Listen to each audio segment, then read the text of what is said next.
Okay, let's talk a little bit about verifying some trig equations. So this is sort of taking everything you've done with simplifying, with factoring, with your trig identities, all of that stuff, and we're putting it into one process of verifying. Verifying means that you're getting one side, manipulating one side, simplifying one side so that it looks like the other side. Now, the rule of thumb is that you kind of want to work on the more complicated side to make it simplified so it looks like the other one.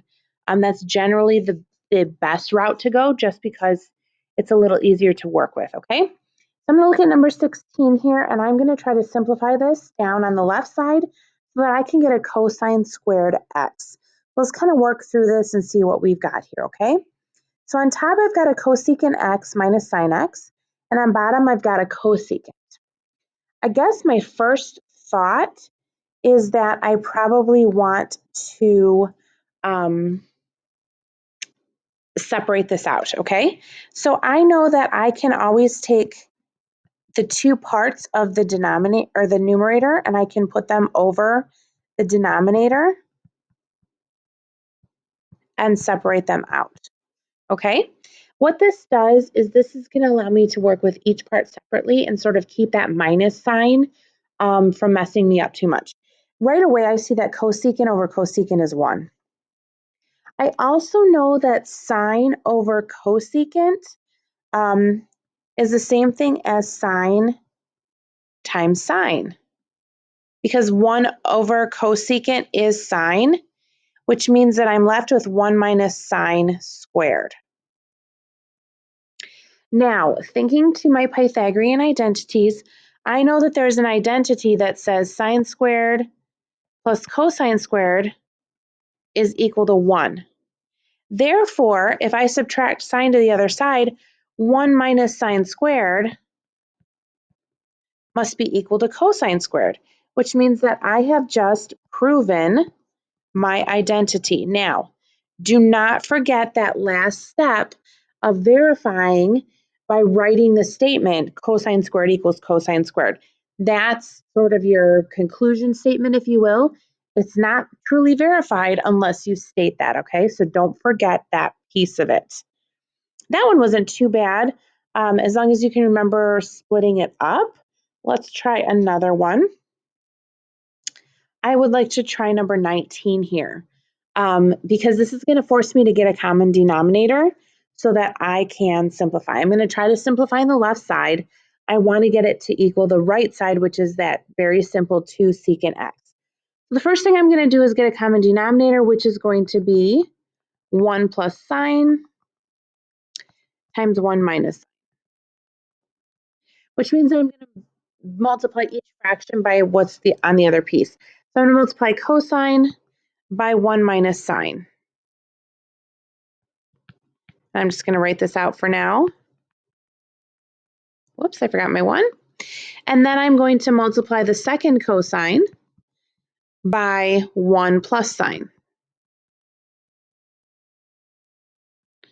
Now I'm actually going to go through and multiply and see what I have, okay? I'm going to leave the denominator alone for a second and just work in the numerator, mostly because I don't have a lot of room here and I need to save myself some space. So I'm going to get, let's see, cosine x minus cosine sine x, whoops, lost my x, plus cosine x plus cosine sine. Now I have some like terms here that I'm going to combine, and these cosine sines are actually going to cancel out. Meanwhile, cosine x plus cosine x is 2 cosine x. At the same time, while I'm bringing this denominator down, I'm actually going to multiply this out. And I'm going to multiply the 1 plus sine times the 1 minus sine, and get 1 minus sine squared. Now, I did that because I know I have a Pythagorean identity that relates sine squared to cosine squared. In fact, I'm going to go back up. Remember this one up here where we said 1 minus sine squared is equal to cosine squared?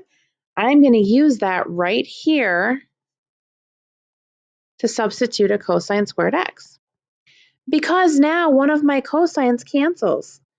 And I have 2 over cosine, which is the same thing as 2 times 1 over cosine, and I know that 1 over cosine is secant, which leaves me with 2 secant x is equal to 2 secant x. Okay? Now, if I was doing this right, I probably would have gone, I just ran out of some room here. 2 times 1 over cosine x, and then that simplifies. So again, I verified. Remember that I'm writing my conclusion statement, if you will, my verification statement, to show that I have truly verified here. And I am simplifying as much as I can. Another one that I want to do here is this cosecant one, number 20. Cosecant minus sine equals cotangent times cosine. This one might be kind of hard to choose which side to work on. They both seem like they've kind of got equal amounts going on. That left side, however, has a minus sign that I want to try to get rid of. So I think I'm going to try to work on the left-hand side and see if I can't simplify that a little bit. Now, as I'm doing that, I'm going to remember in my head that cotangent is cosine over sine. That might help me out as I'm simplifying on the left. If I can get to a cosine over sine or a sine on bottom, then I've got something that I can work with here, okay? So I'm going to kind of keep that in my head as I'm working on the left-hand side. I'm going to start, let's see, cosecant minus sine. I probably want to try to, let's start by taking cosecant and making it 1 over sine. So now I've got 2 fractions. I think I can probably get a common denominator for these and work from there, okay? So my common denominator is going to be sine x, and then I'm going to have 1 minus sine squared on top. The first fraction I didn't have to multiply by anything. The second fraction I had to multiply by a sine x, which is where I got a sine squared from. Now the reason I did this is because I know that sine squared gets me to cosine. So now I have cosine squared over sine. Now I said if I got a cosine over sine, I would have cotangent. So I'm pretty close here. I just have to try to figure out how to get that cosine squared into a cosine. What if I, instead of cosine squared, I wrote cosine.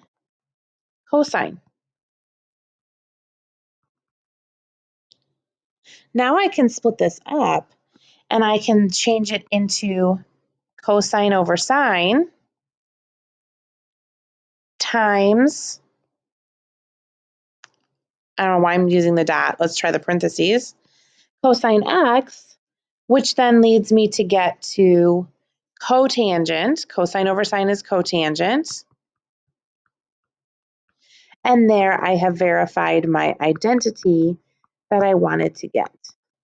So this one was it was kind of hard to take that first step because even I've not seen this one before. I wasn't quite sure where to go with it. So I just kind of tried something. That's your best bet when you're doing these verifications. Just try something. Maybe it's wrong. Maybe it doesn't get you anywhere. Sometimes we get to a dead end. That's okay.